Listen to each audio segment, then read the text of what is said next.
Bueno, como les decía, la semana pasada vimos Juan 2 y fue la conversión del agua en vino. Vimos el primer milagro de Jesús y nos invitaba a Jesús que Él quería transformar nuestra propia vida. Así como transformó el agua en vino, quería transformar nuestra propia vida y que nosotros tomáramos la decisión de entregarle nuestra vida para que Él la transformara conforme al propósito que Él tiene para nosotros. Hoy vamos a ver lo que sigue del capítulo de Juan 2 y es un pasaje muy controversial. Es cuando Jesús purifica el templo y entonces, siempre hay muchos ataques sobre este pasaje. Pero bueno, vamos a tratar de desenvolverlo, vamos a procurar enseñar única y solamente la palabra de Dios. Aquí no se trata de que nadie le eche de su cosecha, ni que agreguemos algo o que quitemos algo. Simplemente vamos a conocer la palabra de Dios, qué es lo que dice y que la misma Biblia, la misma palabra de Dios nos responda. Si tú quieres titular este estudio, lo puedes titular ¿recoges o desparramas? Y les quiero hacer una simbología. No sé si alguna vez han escuchado la teología del perro y la del gato. La teología del perro es que de repente va a venir a una persona y lo acaricia y le da de comer y juega con él y le platica y le pone atención y entonces el perro dice: ¡wow! Ese cuate seguro es Dios, me da todo, seguro es Dios. Esa es la teología del perro. Y la teología del gato es el mismo caso. Llega esta persona, lo acaricia, le da de comer, lo consiente, juega con él y el gato dice: esa persona reconoce que yo soy Dios. Y entonces, desgraciadamente, hay personas así. En este mundo nos encontramos de todo tipo y suena a veces chistoso esta teología del perro y el gato, pero es una realidad en el ser humano de hoy. Entonces, con el título ¿recoges o desparramas?, vamos a ver qué es lo que nos quiere decir la palabra de Dios. Vamos primero a desglosar verso por verso lo que tenemos aquí y al final vamos a ver 8 puntos en los cuales nos podemos identificar y cada quien ver cómo está, dónde está parado, según lo que la palabra de Dios dice. Vamos a leer, antes que otra cosa, el pasaje, que es Juan, en el capítulo 2, del versículo 13 al 25. Juan, capítulo 2, del versículo 13 al 25. No sé si alguien ya lo tenga que me pueda ayudar. El primero que llegue y que quiera hacerlo. Juan 2, 13. Juan 2, del 13 al 25, por favor. Amén. Estaba cerca la Pascua de los judíos y subió Jesús a Jerusalén. Y halló en el templo a los que vendían bueyes, ovejas y palomas, y a los cambistas allí sentados. Y haciendo un azote de cuerdas, echó fuera del templo a todos, y las ovejas y los bueyes, y esparció las monedas de los cambistas, y volcó las mesas. Y dijo a los que vendían palomas: quitad de aquí esto, y no hagáis de la casa de mi padre casa de mercado. Entonces se acordaron sus discípulos que está escrito: el celo de tu casa me consume. Y los judíos respondieron y le dijeron: ¿qué señal nos muestras, ya que haces esto? Respondió Jesús y les dijo: destruid este templo y en 3 días lo levantaré. Dijeron luego los judíos: en 46 años fue edificado este templo, ¿y tú en 3 días lo levantarás? Mas él hablaba del templo de su cuerpo. Por tanto, cuando resucitó de entre los muertos, sus discípulos se acordaron de que había dicho esto, y creyeron la escritura y la palabra que Jesús había dicho. Estando en Jerusalén en la fiesta de la Pascua, muchos creyeron en su nombre, viendo las señales que hacía. Pero Jesús mismo no se fiaba de ellos, porque conocía a todos, y no tenía necesidad de que nadie le diese testimonio del hombre, pues él sabía lo que había en el hombre. Muchas gracias. Ok, empecemos con ese texto. Vamos al versículo 13, que dice: estaba cerca la Pascua de los judíos y subió Jesús a Jerusalén. Entonces, la gente subía a Jerusalén a celebrar la Pascua. Y muchos de nosotros podemos decir, ¿qué es la Pascua? ¡Ay, no inventes!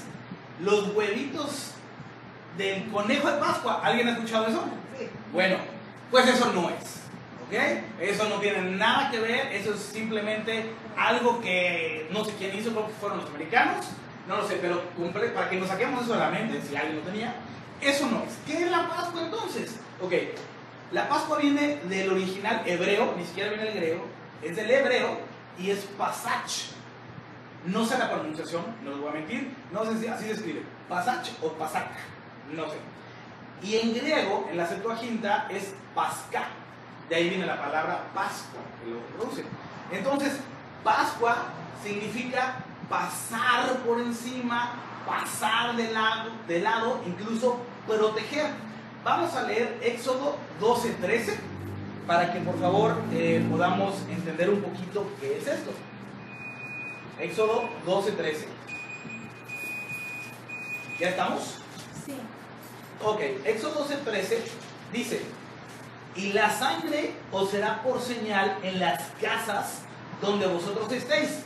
Y veré la sangre y pasaré de vosotros. Esta palabra pasaré es esta. Y pasaré de vosotros, y no habrá en vosotros plaga de mortandad cuando hiera la tierra de Egipto. ¿De qué está hablando? En esas épocas el pueblo de Israel estaba siendo gobernado por los egipcios. Dios envía a Moisés y Aarón para que liberten a su pueblo.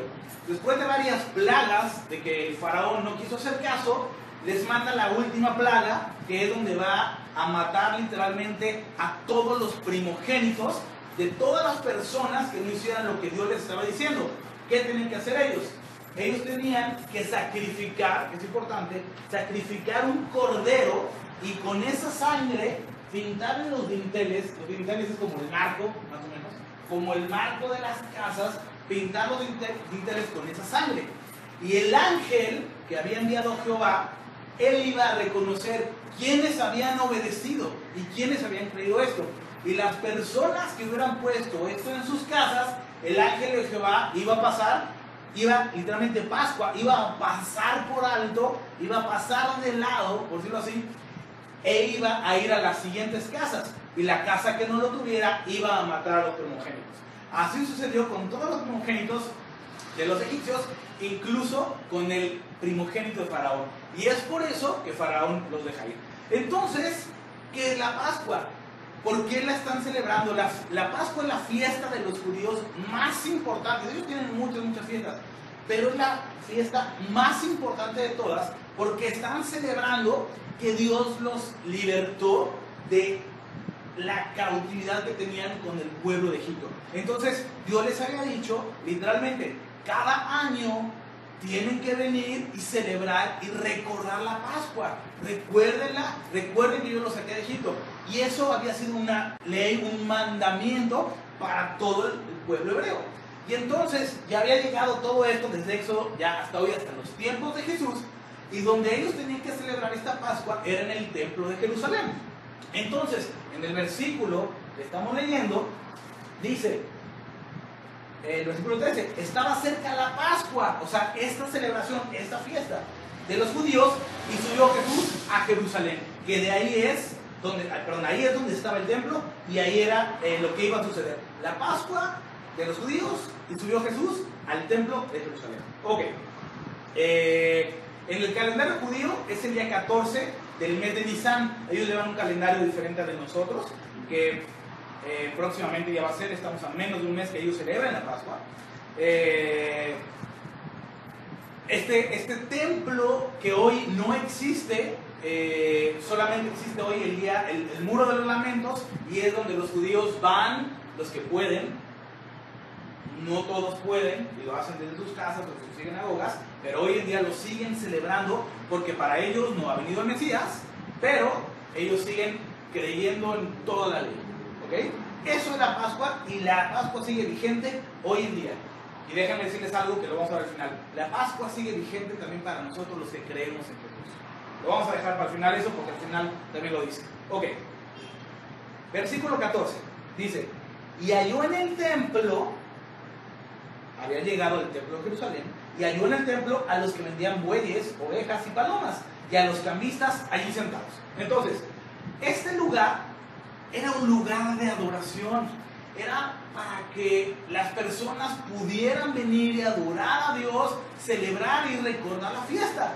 Pero llega Jesús y se encuentra con esto y empieza a ver cuál era la situación, que en lugar de ser un lugar de adoración, empieza a ver literalmente un mercado, unos que están vendiendo bueyes, palomas, ovejas, esto, no sé cuánto, los cambistas. Y entonces dice Jesús, ¿qué es esto? Este es un lugar de adoración. ¿Qué está pasando aquí? Y no es que Jesús no lo supiera, Jesús es Dios, pero literalmente Jesús con sus propios ojos físicamente lo está viendo.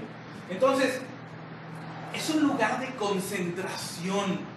Cuando iban al templo de Jerusalén, imagínense como aquí, de cierta forma, pues guardamos silencio, bla, bla, todo eso. Imagínense que pase por aquí una oveja, un buey, un cordero, no sé cuánto, una paloma. O sea, no se puede concentrar, pierde la concentración. Entonces, todo ese mercadeo que estaba por ahí hacía que no te pudieras concentrar. Entonces, obviamente, no era lo que Dios había planeado. Para estos sacrificios, el de la Pascua, como lo vimos desde Éxodo, tenían que sacrificar un cordero y con eso fue lo que pintaron los dinteles. Dios mismo les dice que siempre lo tienen que volver a hacer. Entonces ellos tenían que llevar unos animales. Pero ¿qué pasa? Que los mismos judíos eran los que decidían, estos animales tenían que ser perfectos. Perfectos como la ley los describía. Entonces, ¿qué sucedía? Que los mismos judíos eran los que decidían si tu animal pasaba o no pasaba.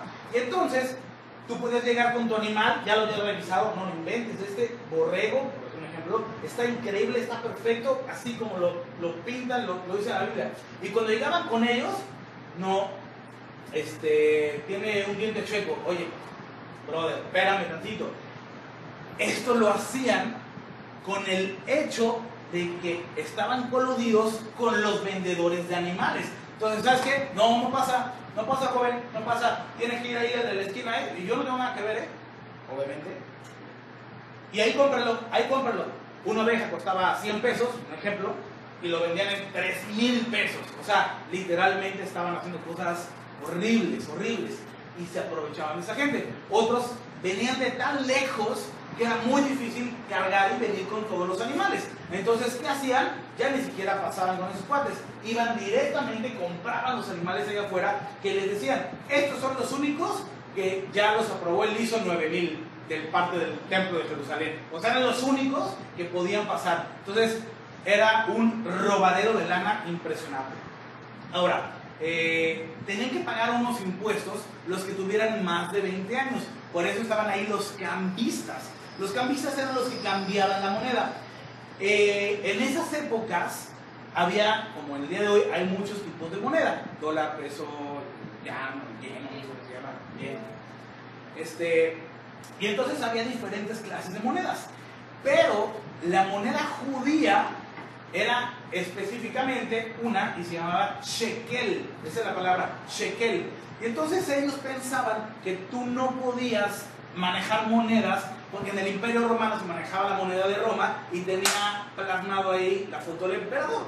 Y entonces ellos decían, eso es adoración, no sé cuánto. Aquí en este templo no se puede otra cosa más que el puro shekel.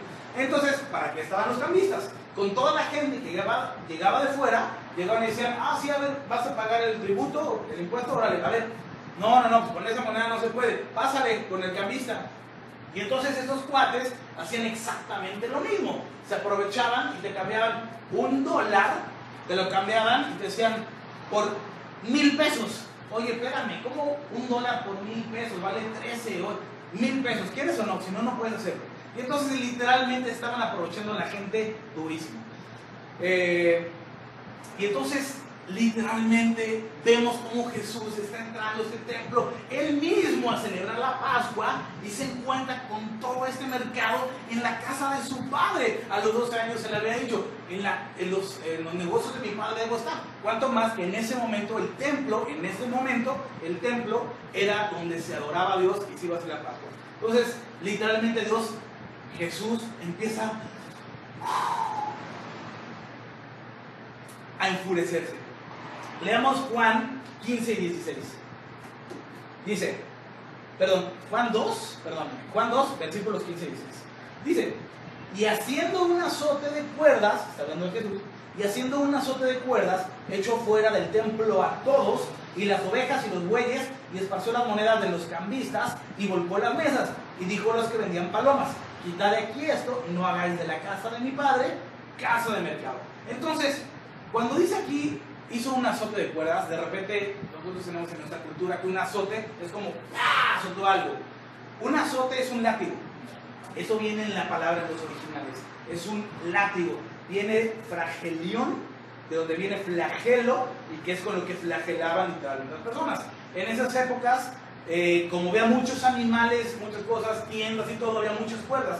Yo me imagino a Jesús empezando a hacer este látigo con cuerdas, dice, un látigo de cuerdas, y orando por todo. Señor, qué feo está esto, Señor, por favor, haz algo aquí en tu templo. Porque Dios, Jesús mismo, controla su ira. Viene la palabra, luego veremos donde dice, airaos, pero no pequéis. Pero Jesús controla su ira. No es que se haya vuelto loco, simplemente controla su ira, como las autoridades del día de hoy. Hoy una autoridad, si de repente alguien entra aquí y empieza a balacear y todo, la autoridad tiene derecho de amagarlo, de pegarle, de darle hasta un balazo o lo que sea, porque es la autoridad. Y cuando alguien tiene autoridad, puede hacer lo que la ley lo dice, lo que la ley le permite.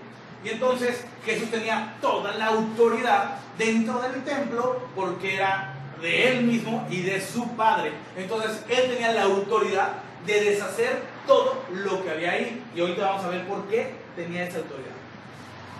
Entonces,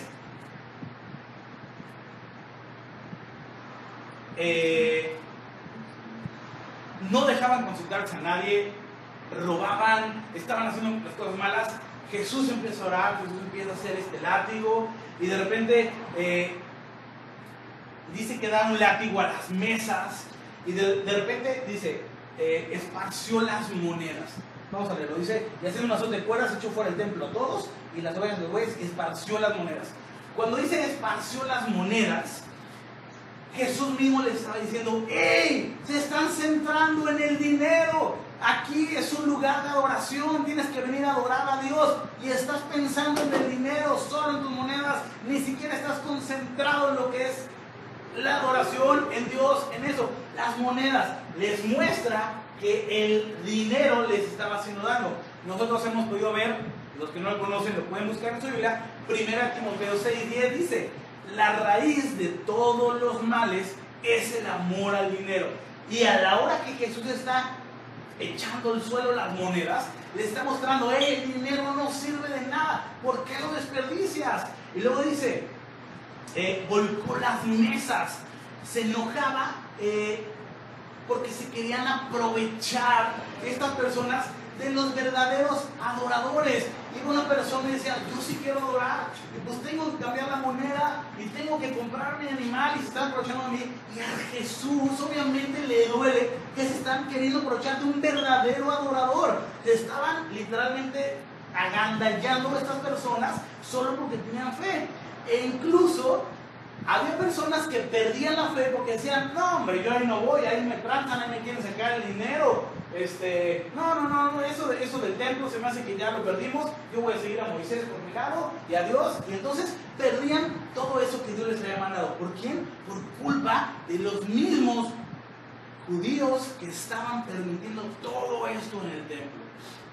Entonces, literalmente estaba haciendo un caos. De repente vemos este pasaje, lo leemos y pues, sí, es un azote de cuerdas y sigue el pasaje. Pero vemos que realmente estaba haciendo algo tremendo, fuerte, en cuanto a todo el judío, al pueblo de Dios. No era algo sencillo nada más. Y entonces, ¿por qué lo hacía Jesús? Porque Jesús quería que adoraran a Dios. No era que Jesús en ese momento quería agarrar el látigo y tirar las mesas y todo, y las monedas, y sacar a toda la gente. Jesús quería que adoraran. Jesús estaba limpiando el templo. Jesús quería que voltearan a ver. ¿Tú crees que Jesús no podría en ese momento haber mandado, así como mandaron a Sodoma y Gomorra, un rayo, y a todos los que aquí no están adorando, ¿verdad? ¡Pum!, que les caiga un rayo? O literalmente como la última plaga que vimos, que se mueran ahorita todos los que en su corazón no están siendo adoradores verdaderos. Y que pase el ángel y mate a todos. Jesús lo podía hacer. Pero ¿sabes qué? Yo veo a Jesús con mucha misericordia, dándoles una oportunidad. ¿Sabes qué? Voy a limpiar esto de aquí. Salte. Y como le dijo a la mujer adulta, vete y no peques más. Jesús pudo haber hecho algo mucho, mucho peor. Ahora, Jesús tenía autoridad. ¿Cuántas personas te imaginas que ven? Entre judíos, vendedores de ovejas, de bueyes, de palomas, de cambistas y todo. O sea, puede ser un número pequeño, 100 personas. O sea, estoy seguro que había más de 100 personas. 100 contra 1. ¿No crees que lo pudieron haber agarrado a patadas y sacarlo? Solamente alguien, y no dudo que, así como a Moisés le brillaba el rostro y lo veían, no dudo que a Jesús mismo, siendo Dios mismo, con esa autoridad, nadie le dijo nada. Los judíos le empiezan a preguntar ahorita, vamos a ver, pero nadie le dijo, tú quién eres, vete de aquí, llégale, no sé cuánto. Tenía autoridad sobre todas estas personas, e incluso se salen todas estas personas. ¿Qué autoridad de Jesús? Y solamente alguien lleno del Espíritu puede tener esta autoridad. Entonces, vemos realmente el poder de Jesús en su humanidad. Ahora, Jesús controla su ira. Lo vemos cuando le habla aquí a los que venden palomas. En el versículo 16 dijo, y dijo a los que vendían palomas, quitad de aquí esto y no hagáis de la casa de pan de casa de mercado. A ellos no los saca corriendo, les habla. Porque repito, Jesús no estaba airado, desenfrenado, fuera de sí, matando y pegándole y haciendo cosas indebidas. Jesús controlaba sus emociones, controlaba su ira, y existe la ira santa. Hay que entender y no malinterpretemos qué es la ira santa, con qué propósito y cómo se puede utilizar. Es de mucho cuidado eso, porque muchos agarran y dicen, es la ira santa, porque yo soy cristiano y se me cerró en el taxi, págatelas. No. O sea, literalmente tienes que ver cuál es el propósito por el cual te vas a irar, cuál es el celo por el cual estás haciendo las obras o la ira que vas a tener. Ahora, veremos ahorita cuál es la otra ira también, que hay que tener cuidado, porque si nada más te irías, o irías, no sé cómo se diga, perdón, porque se te cayó el lápiz, esta es otra cosa, eso es completamente otra historia. Entonces su ira era controlada, 100% controlada. Él tenía dominio propio. Uno del fruto del Espíritu es dominio propio. Se sabía controlar. Pero era la autoridad y tenía todo el derecho. Es como aquí. Alguien es dueño de esta casa. Y si en este momento empezamos a tomar, a drogarnos, a romper las cosas, de lo que sea, esta persona que vive en esta casa tiene toda la autoridad de sacarnos a patadas de aquí. No es que sea una persona que sea grosera. Simplemente es la autoridad de esta casa y lo puede hacer. ¿Y sabes qué también? Cuando tú estás haciendo algo, si yo estuviera ahorita rompiendo las ventanas, es como si yo fuera un ladrón y llega la autoridad, ¿qué haces? No dices nada. No dices, no, pues yo sí quiero romper los vidrios, ¿cómo ves? No, te sales corriendo con la cola entre las patas. ¿Y sabes qué? Así se están incurriendo estas personas, porque sabían que lo que estaban haciendo estaba mal. Entonces, literalmente, ellos sabían que estaban haciendo las cosas mal. Jesús era la autoridad, podía hacer esto, pero recuerden, tenía dominio propio. No fue, como algunas personas lo dicen, grosero, pegándoles a las personas de mala gana y malamente. No es así. Ok, y nos lleva al versículo 17, que dice, entonces se acordaron sus discípulos que está escrito, el celo de tu casa me consume. Qué importante es que podían los discípulos recordar las escrituras. Y habíamos visto que Felipe y Natanael, que acababan de ser llamados por Jesús días atrás, estaban con él, eran sus discípulos, y nos dice la palabra que eran letrados. Ellos conocían las escrituras, conocían muy bien. Entonces no dudo que ellos hayan recordado el capítulo el verso Salmo 69:9. Vamos allá, por favor. Salmo 69:9. Salmo 69:9. ¿Ya están? Yo no. Salmo 69:9, aquí estoy. ¿Ya están ustedes? Dice, porque me consumió el celo de tu casa y los denuestos de los que te vituperaban cayeron sobre mí. Repito, verso 9, porque me consumió el celo de tu casa. Los discípulos conocían las Escrituras, ellos conocían perfectamente esto y estaban viendo el celo de Jesús y estaban viendo una profecía cumplirse en ese momento así. Los que sí conocían las Escrituras, qué importante es conocer las Escrituras, ¿no? ¡Wow! Se está cumpliendo una profecía, ¡qué increíble! ¡Qué increíble situación! Les quiero leer esta misma versión, el celo de tu casa me consume, en la Biblia de lenguaje sencillo. Es lo mismo, simplemente con otras palabras. Dice: el amor que siento por tu templo me quema como un fuego. Por eso me siento ofendido cuando te ofenden a ti. Eso es en la Biblia del lenguaje sencillo. Me encantó esta versión porque, no sé, nos lo explica un poquito más, ¿no? Y entonces decía Jesús, arde dentro de mí. Quiero hacer un pequeño ejemplo. Es un ejemplo burdo, ni siquiera se acerca a lo que es, pero en nuestro pequeño cerebro tal vez podamos entender algo. Y es: imagínense que de repente es un desastre natural, cayó un huracán, un tsunami y un temblor, un terremoto al mismo tiempo, y de repente ves a toda tu familia que está aquí y vas por víveres y te llevas a dos amigos. ¿Saben qué? Váyanse a cuánto esta comida, no sé cuánto, por favor. Ay, voy por un doctor, váyanse a la casa. Y cuando lleguen aquí, cuando llegas tú a esta casa, están 10 heridos, tus familiares, y 10 heridos más, por decir un número nomás.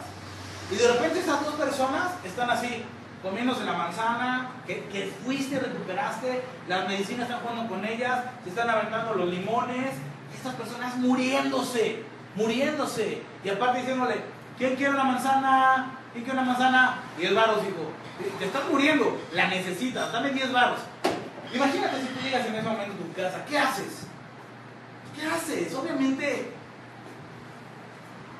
los quieres matar, nosotros humanamente digamos, los quiero matar. Ahora imagínate si nosotros en nuestra humanidad, nuestro cerebro tan pequeño, nos duele, nos arde que pasar esta situación. Imagínate a Jesús lo que estaba viviendo, cuando Él es lleno de amor, lleno del Espíritu Santo. Dios mismo es lleno de pureza, lleno de amor. Ve lo que está viendo.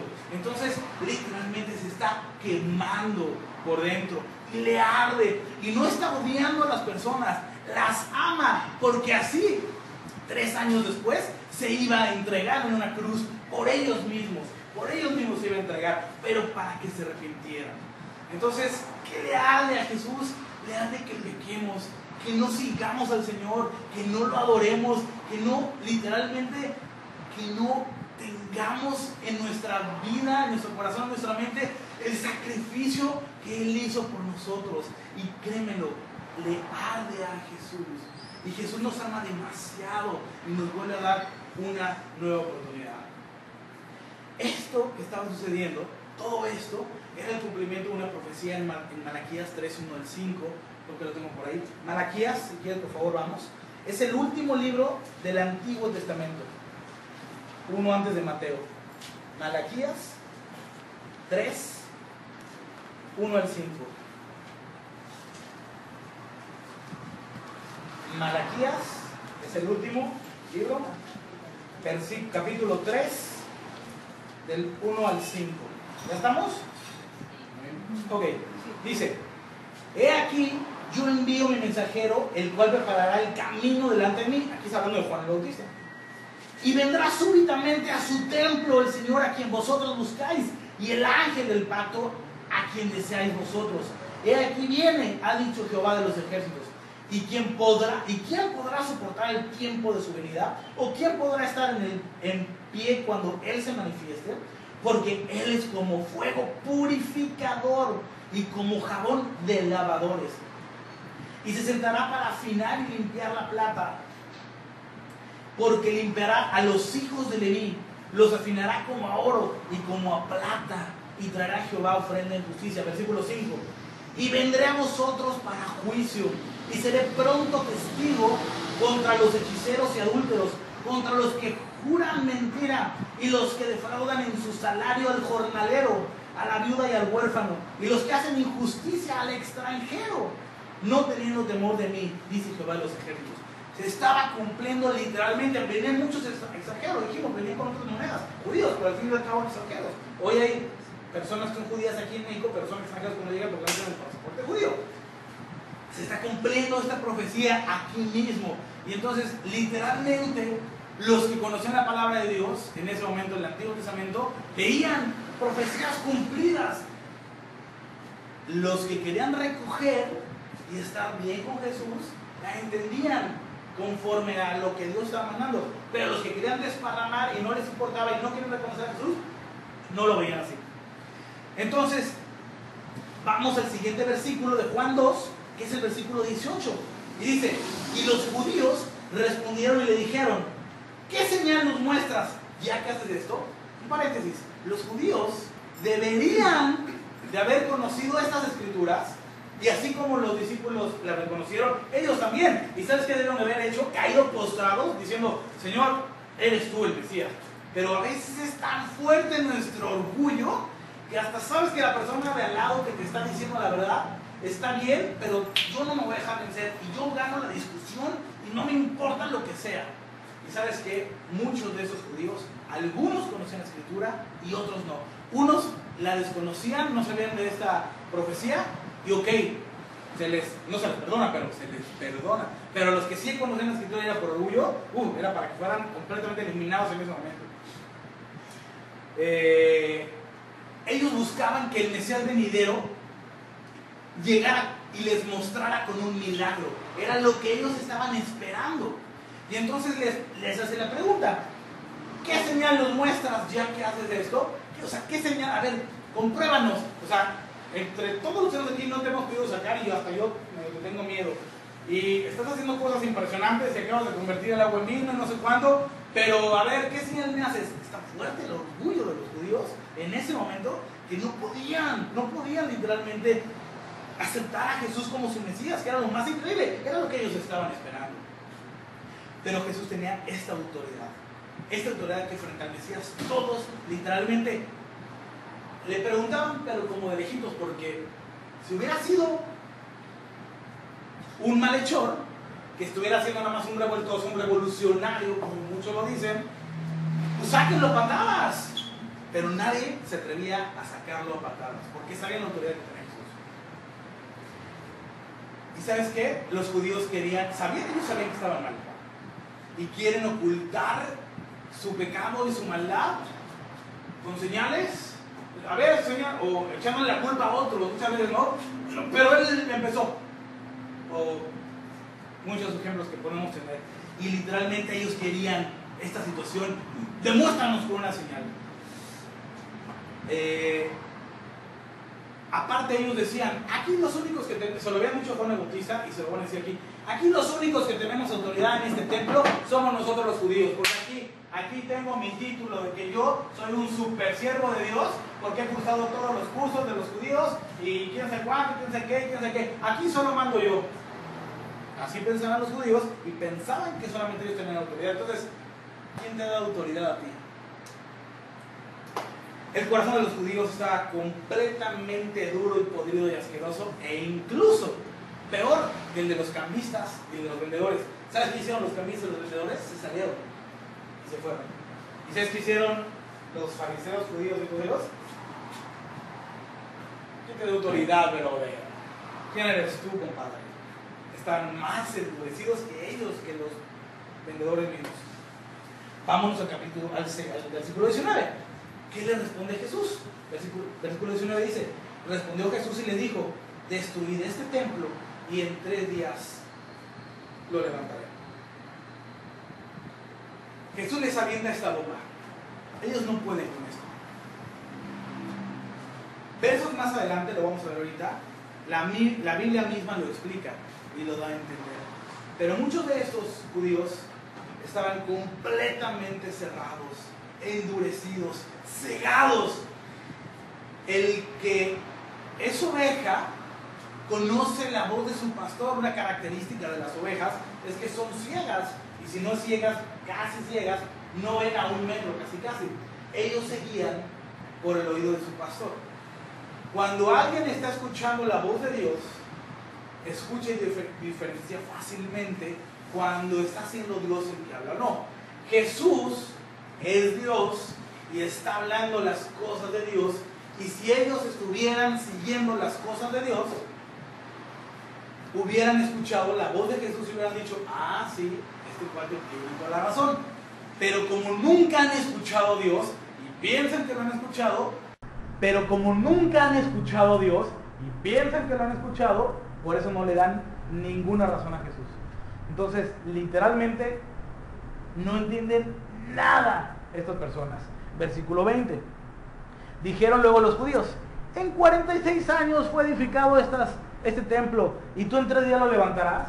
O sea, estás hablando de cosas terrenales, yo estoy hablando de cosas celestiales. ¿Cómo te lo explico? Casi le decía a Jesús, o sea, brother, no entiendes nada. Ya ni les contesta. O sea, no estás, tienes la mirada aquí abajo, tienes la mirada terrenal. Estamos hablando de otro templo, y tú estás queriendo pensar que aquí es este templo. No estamos hablando de eso. Versículo 21 nos contesta. Dice, mas él hablaba del templo de su cuerpo. Vayamos a Mateo 12:6, por favor. De las mismas palabras de Jesús. Mateo 12:6. ¡Wow! Literalmente, ¡wow! O sea, después de estar viendo esto y que les está diciendo, ¡hey, el templo! ¿Cuál templo? Ok, Mateo 12:6. ¿Ya estamos? Dice, pues os digo que uno mayor que el templo está aquí. O sea, ¿cómo quieres que te lo explique, brother? Uno mayor al templo que tienes ahí, que en 46 años, que para ti es una religión, que para ti ya es algo que adoras, ya ni siquiera adoras al mismo Dios, adoras al templo, y nada más te le quedas viendo que qué bonito está. Algo mayor al templo está aquí. Pero Jesús mismo lo dice en Mateo 12:6. Juan 4:21, te explico rapidísimo, es cuando está con la mujer samaritana, y la mujer samaritana le dice, ay, sí, el Mesías, no sé cuánto, pero ¿dónde adoraremos? Porque nosotros los samaritanos adoramos en este monte, y ustedes los judíos adoran en el templo de Jerusalén. Y entonces, ¿qué onda? ¿En cuál debo de adorar? No te preocupes, en ninguno de esos dos.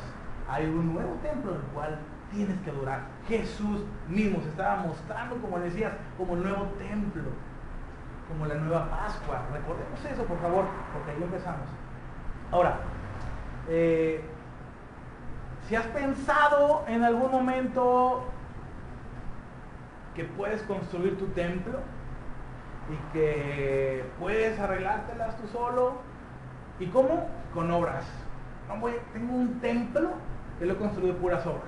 Voy a las cárceles, a los hospitales, cruzo a las viejitas, cruzo a los viejitos, doy comida al pobre, no sé cuándo, quién sabe qué, voy a todo, bla, bla, bla, bla, bla, bla, bla, bla. Pero tiro a la basura, no te sirve de nada. Solamente por medio de Jesucristo. Él es el único templo. No quieras edificar un templo de obras.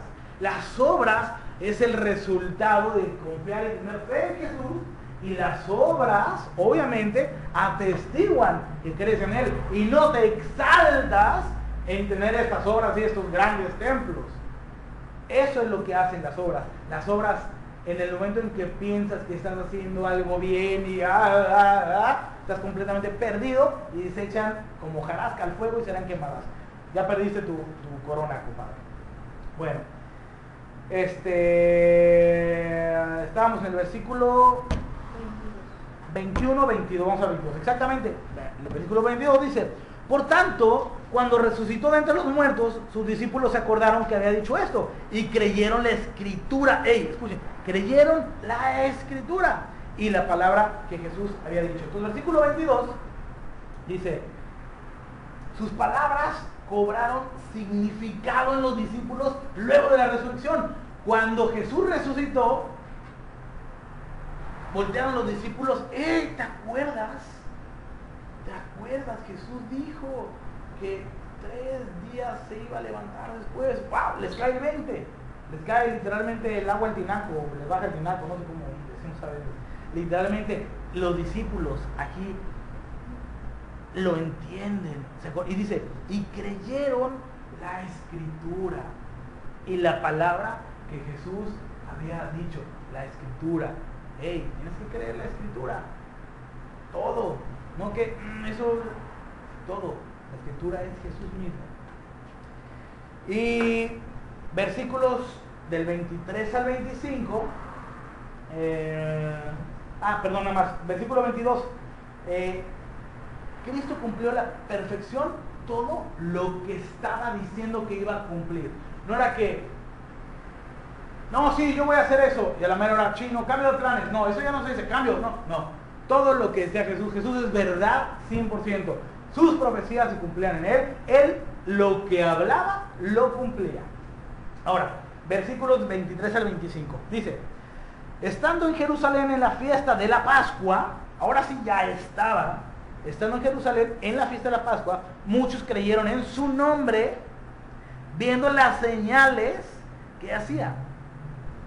Pero Jesús mismo no se fiaba de ellos, porque conocía a todos y no tenía necesidad de que nadie les diese testimonio del hombre, pues él sabía lo que había en el hombre. Jesús aprovechó de este momento que la Pascua estaba llegando y literalmente estaba repleto de gente, y es cuando empieza a mostrar su gloria. Jesús sabía que muchos de los que estaban ahí subían al templo, subían a adorar a Dios con una cara de piedad, es más, de rodillas. ¿Y sabes qué?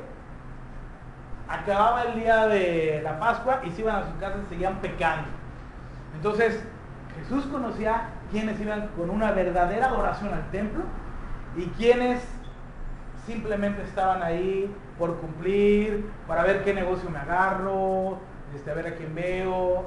Jesús conocía, y por eso dice el versículo, pero Jesús mismo no se fiaba de ellos porque conocía a todos.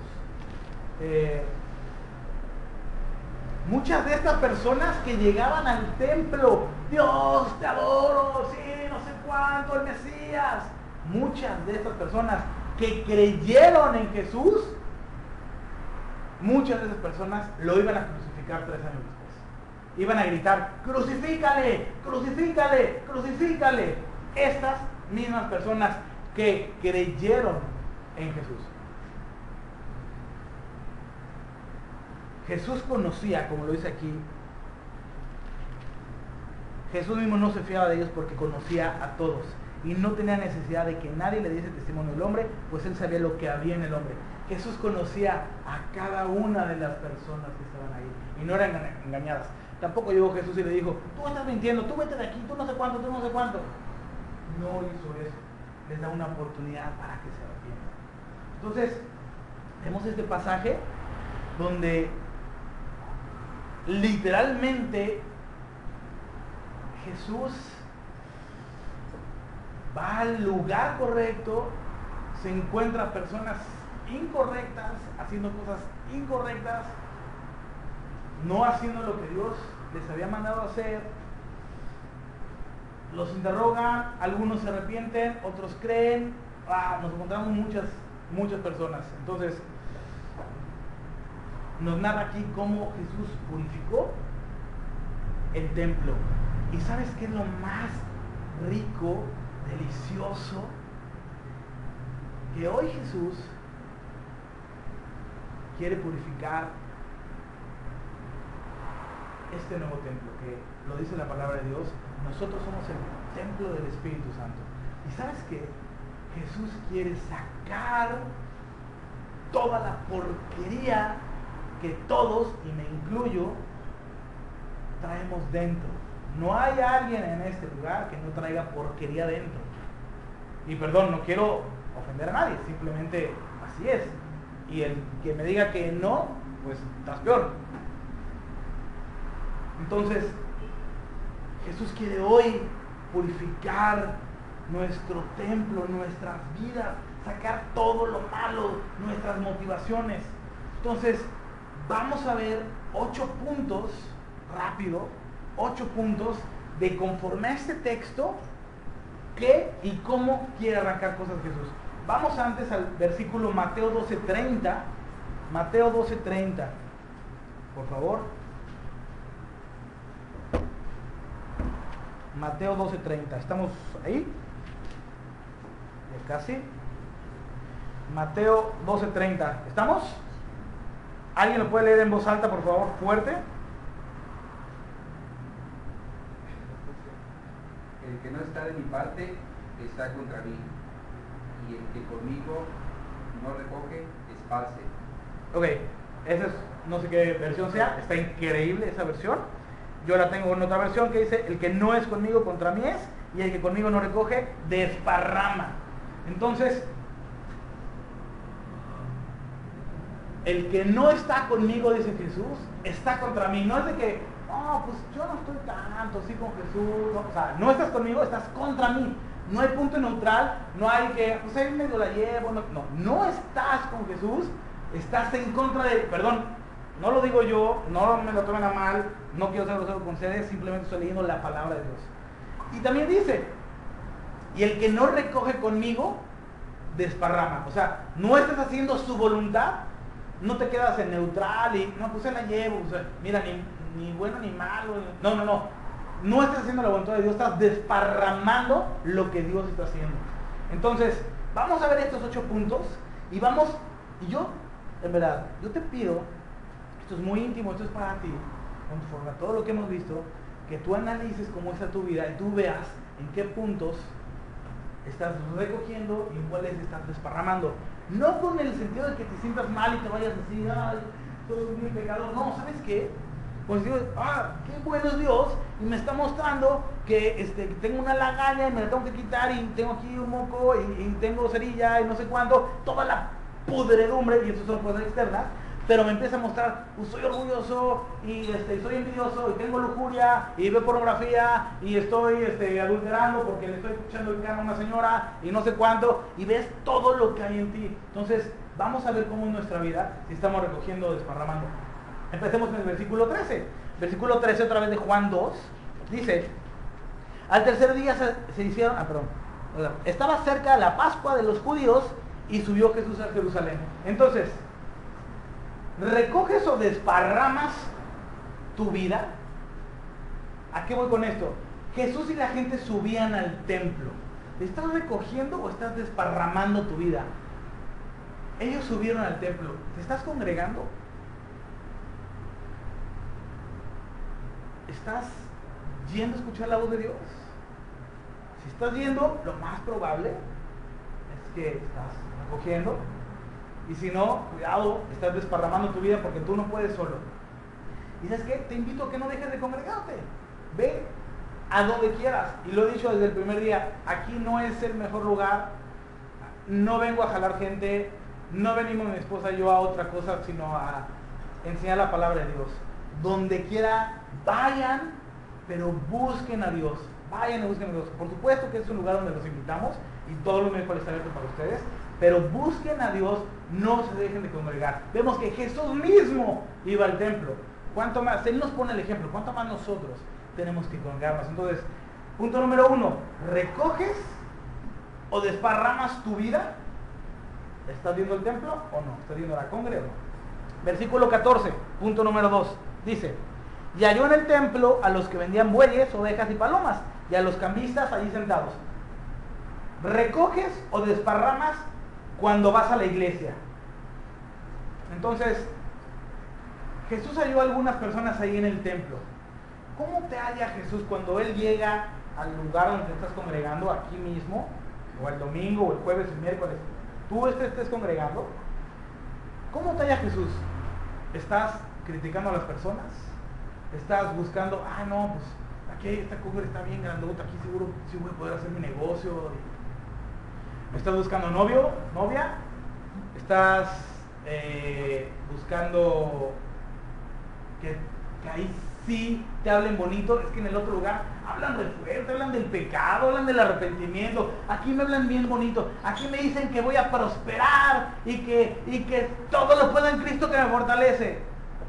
¿Qué estás buscando realmente? Y entonces, cuando llega Jesús, ya está desde ahí, pero tómamelo, ¿me entiendes? Cuando llega Jesús y te halla en la congre, en la reunión, ¿qué estás buscando? ¿Estás buscando orar a Dios?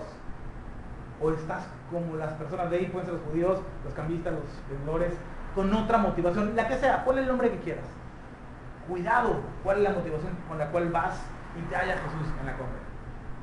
Punto número 3, versículo 15. Y haciendo un azote de cuerdas, echó fuera del templo a todos, y las ovejas y los bueyes, y esparció las monedas de los cambistas y volcó las mesas. ¿Recoges o desparramas cuando te limpian? Jesús fue y limpió el templo.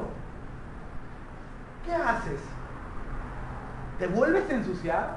Vas los domingos, vienes aquí el miércoles o donde sea tu discipulado, y Jesús te está mostrando, Dios te está mostrando cuál es tu pecado, qué está sucio.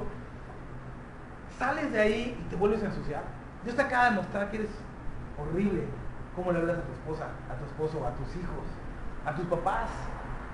Ves mujeres, ves hombres. Te quieres lanzar a las personas. Y Dios te lo está mostrando.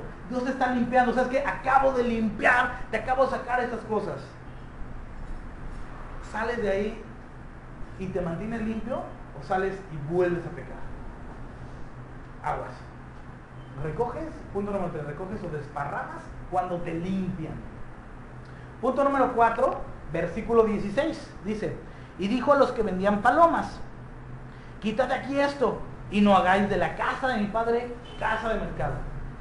¿Recoges o desparramas cuando te habla directamente a ti? Aquí le hablo directamente a los de las palomas, si te fijas. Y dijo a los que vendían palomas, no se dirigió a todos, háganse fuera, se dirigió a todos, pero en un momento llegó y les dijo a ti directamente te estoy hablando. Entonces, ¿te haces pacto? Dices, híjole, ¿cómo no vino Juanita? Esto era para ella, está pero increíble para ella. Dios te está hablando a ti. Aquí no hay nadie más que tú y Dios. Y Dios te está hablando a ti. A ti. Apropiate. Te invito a que te apropies esto. Hey, Jesús te ama. Y si te está diciendo esto es porque te ama, porque te quiere limpiar. Él no te quiere maltratar, te quiere limpiar. Quiere sacar toda la podredumbre que todos, me incluyo, tenemos dentro. ¿Por qué me incluyo? Porque esto fue primero para mí y al primero que le habló fue a mí. Esto. Todo esto es para mí. Como se los he dicho cada miércoles, eso es para mí, yo les platico lo que a mí Dios me habla. Pero sabes que te está hablando a ti en este momento, te está hablando directamente a ti. Aprópiate lo que Dios te está hablando. Pregúntate, si cada vez que sales de la iglesia y del lugar se te olvida todo y sigues igual, y volteas para atrás hace un año y sigues igual, para empezar no sigues igual, porque o recoges o desparramas. Tu vida está caminando, te está hablando directamente a ti. Esto es para ti. Aprópiatelo, así como a los que les vendían palomas, les habló directamente a ti.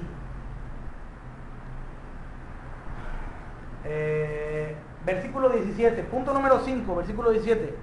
Entonces se acordaron sus discípulos que está escrito, el celo de tu casa me consume. Punto número 5. ¿Recoges o desparramas lo que has leído y escuchado? Los discípulos guardaban en su corazón lo que habían leído. ¿Y qué hicieron? Se lo apropiaron, lo pudieron aprovechar en el momento de la prueba o de la situación o lo que sea. Entonces, ¿recoges o desparramas lo que has leído o lo que has escuchado? Leíste en la mañana, hiciste tu tiempo devocional. Ok, ¿qué estás haciendo con eso? ¿Te acuerdas de las escrituras cuando es necesario? ¿O contestas cuando hay un problema? Contestas con tu sabia sabiduría, valga la redundancia. Recuerda las escrituras. ¿Te acuerdas de lo que vimos la semana pasada? ¿Te acuerdas lo que viste el domingo?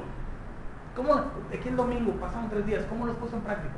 De la semana pasada a hoy, de miércoles. ¿Lo has puesto en práctica?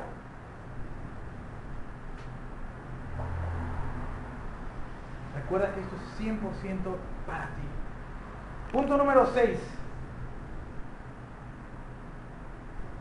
Punto número 6.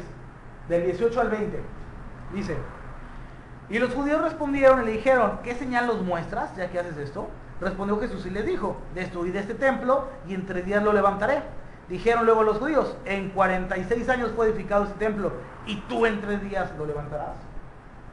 Recoges, punto número 6, recoges o desparramas después de la prueba o señal. ¿Te vale y te olvidas de Dios? Señor, sácame de esta prueba, y ahora sí me discipulo. ¿Te saca de la prueba Dios? Ah, sí, no sé cuándo. Oye, tu discipulado, hijo, espérame. Es que ahora ¿qué crees? Ahora se enfermó mi hija. Dios te saca de las pruebas. ¿Qué haces? ¿Qué haces cuando Dios te saca de la prueba? O sea, ¿te acuerdas de Él? ¿Te vale? ¿Te olvidas de Él? ¿Te quejas?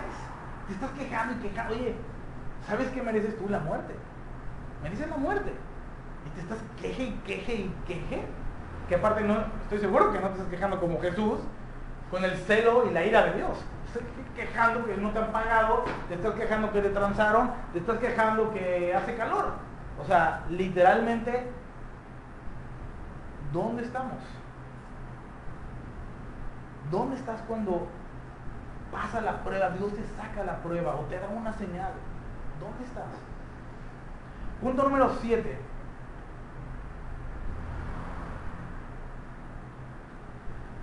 Versículos 21 y 22. Mas él hablaba del templo de su cuerpo. Por tanto, cuando resucitó de entre los muertos, sus discípulos se acordaron que había dicho esto y creyeron la escritura y la palabra que Jesús había dicho. Punto número 7. ¿Recoges o desparramas cuando te explican la palabra? O sea, te están mostrando la verdad y no la crees o no te duele. Aguas, ese es un punto todavía mucho más fuerte. Te están mostrando tu pecado y no te está doliendo. Dudaré que estuvieras vivo.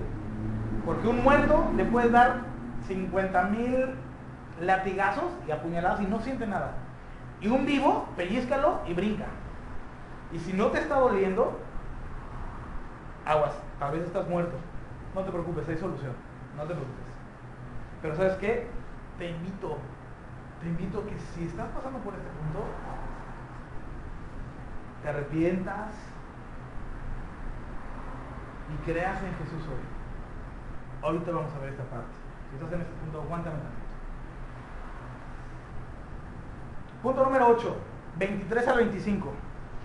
Versículo 23 al 25, punto número 8, dice: estando en Jerusalén en la fiesta de la Pascua, muchos creyeron en su nombre, viendo las señales que hacía. Pero Jesús mismo no se fiaba de ellos porque conocía a todos y no tenía necesidad de que nadie le diese testimonio del hombre, pues él sabía lo que había en el hombre. Punto número 8. ¿Recoges o desparramas el sacrificio de Jesús?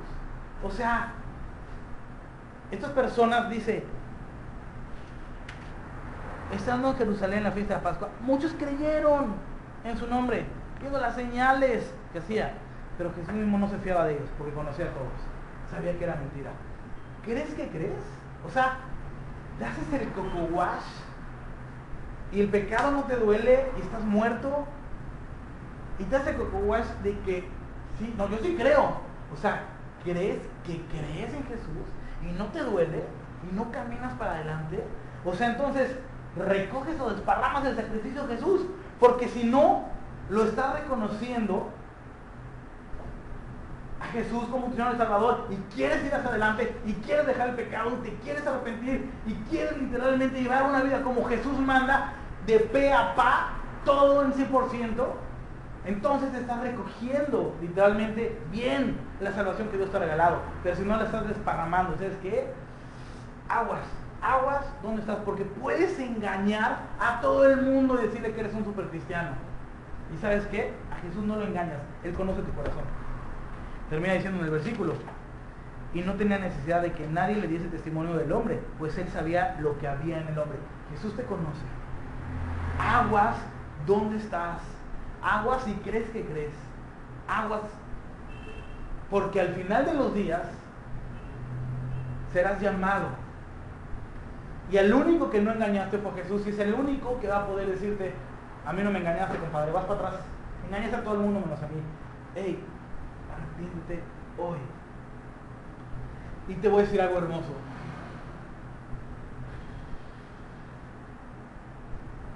Vimos al principio todo este pasaje se celebra antes y después de la Pascua.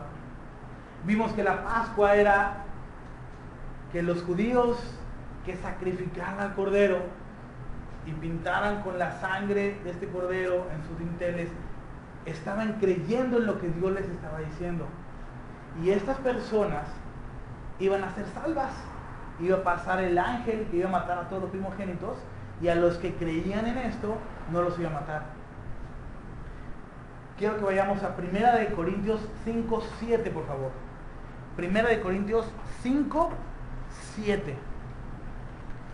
Está después de Hechos, Romanos, están los 4 evangelios, luego Hechos, luego Romanos, y el siguiente libro es 1 Corintios. 1 Corintios 5:7.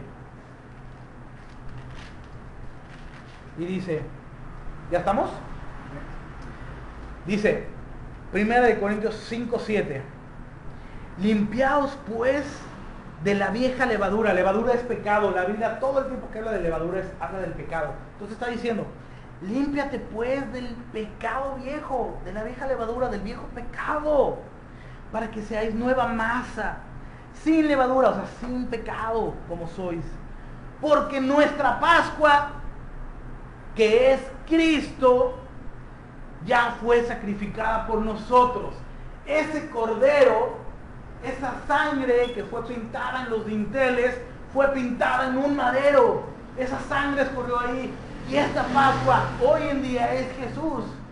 Nosotros tenemos que creer en Él si queremos ser salvos y que no pasemos por la muerte segunda.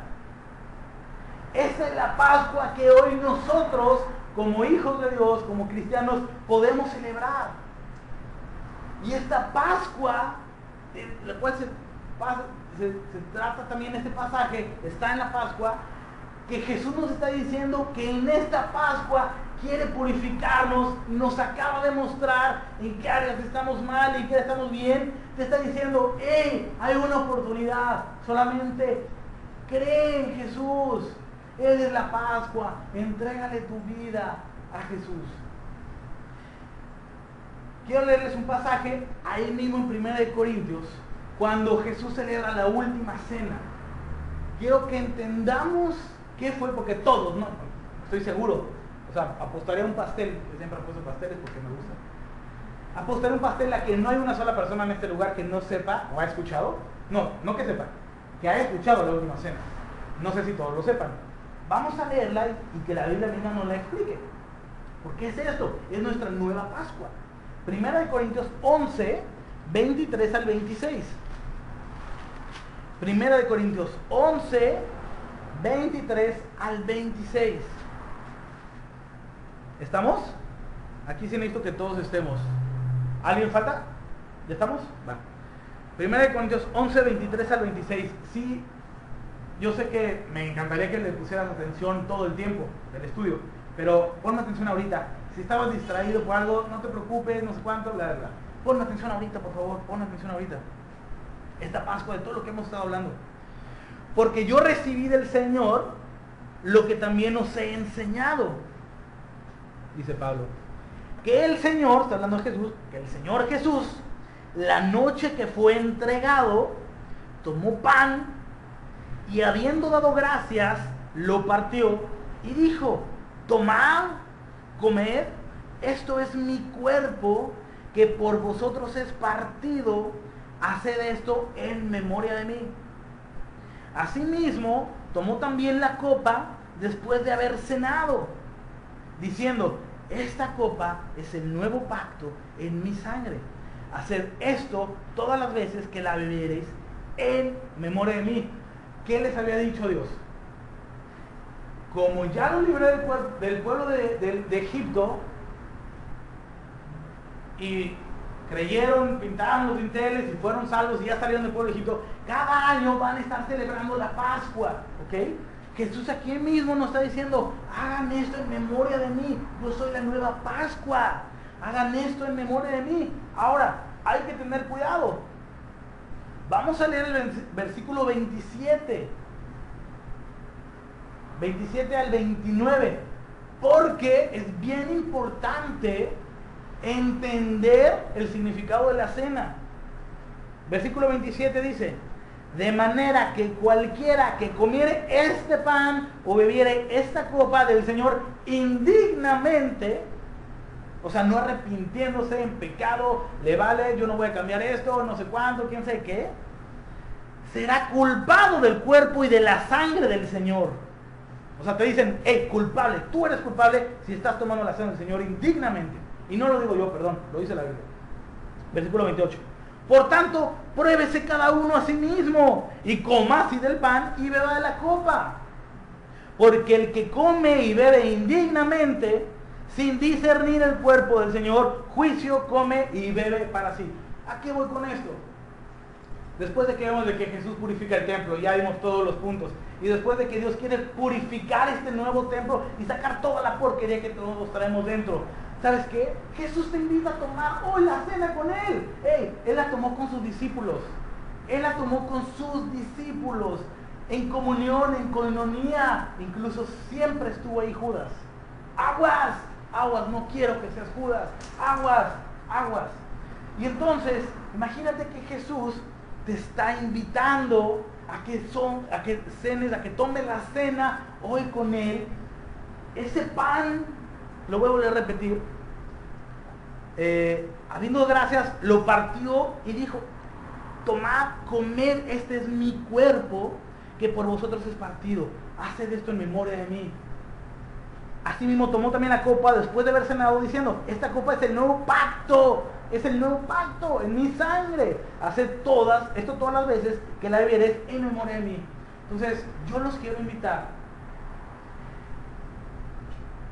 a que celebremos la cena del Señor, que es una cosa hermosa porque Jesús está aquí con nosotros y nos está invitando a su mesa a formar parte y a recordar su sangre. Cuando bebamos eso, vamos a recordar lo que Él hizo. Cuando mordamos ese cacho de pan, vamos a recordar lo que Él hizo. No se trata de nada más comunión entre nosotros. Quiero que recuerde lo que Él hizo y por qué lo hizo. Pero ¿sabes qué? Hazlo dignamente. Jesús nos ha mostrado hoy lo sucio que estamos. Dice aquí: pruébese cada uno a sí mismo. Vamos a cantar una canción ahorita que solamente le pedí de favor a Nisi y a sus papás y a Shiloh. Solamente ellos la van a cantar. Es parte todavía del estudio, no la alabanza. Es parte de este estudio. Y quiero que te concentres en la letra. Y acabando de esta letra, vamos a orar y arrepiéntete. Si hay algo en tu corazón que Dios te ha hablado el día de hoy, que te quieres arrepentir, toma la cena dignamente. No es forzoso, no, es más, ¿sabes qué? Si no te has arrepentido, no la tomes, porque juicio vas a traer contra ti. No la tomes, no te acerques. Pero si estás arrepentido y quieres cambiar y quieres literalmente hacer a Jesús como tu Señor y Salvador, has sentido todo este tiempo que estás muerto porque el pecado no te duele y quieres hoy hacer a Jesús como tu Señor y Salvador, hazlo, arrepiéntete, pídele que Él te dé vida nueva. Celebremos esa cena, al final lo vamos a hacer, pero quiero que pongamos mucha atención a esta letra. Acabamos la canción, oramos y luego